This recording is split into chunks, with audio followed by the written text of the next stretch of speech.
We'll guide you through how to add a watermark in Google Sheets. If you find this helpful, don't forget to like and subscribe. Open Google Sheets in your computer or laptop browser.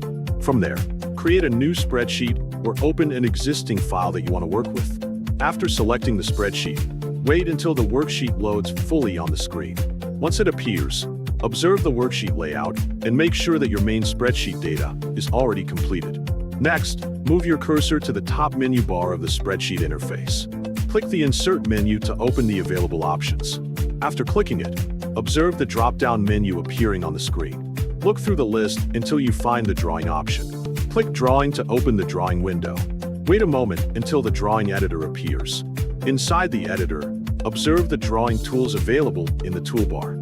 You will notice several tools such as text, shapes, lines, and images that can be used to create custom elements. At this stage, decide what type of watermark you want to create for your spreadsheet. In many cases, users choose text as a simple watermark. Click the text box tool in the drawing editor. After selecting it, click inside the drawing canvas to place the text box. Type the watermark text that you want to display. Once the text appears, highlight it using your cursor so that you can adjust its appearance.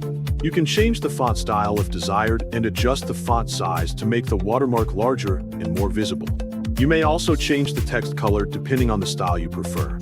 You can also enhance the design by adding shapes or lines as part of the watermark. Some users prefer to include a background color or additional visual elements. Continue customizing the watermark design until it matches the style you want.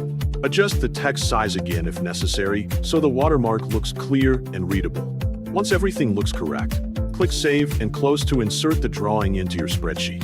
You will then observe the watermark appearing in the sheet. Click the watermark object to activate it and notice the resize handles around it. Drag the corners to resize the watermark and move it to the desired area of the sheet. Finally, confirm that the watermark appears correctly and continue using your spreadsheet with the watermark applied.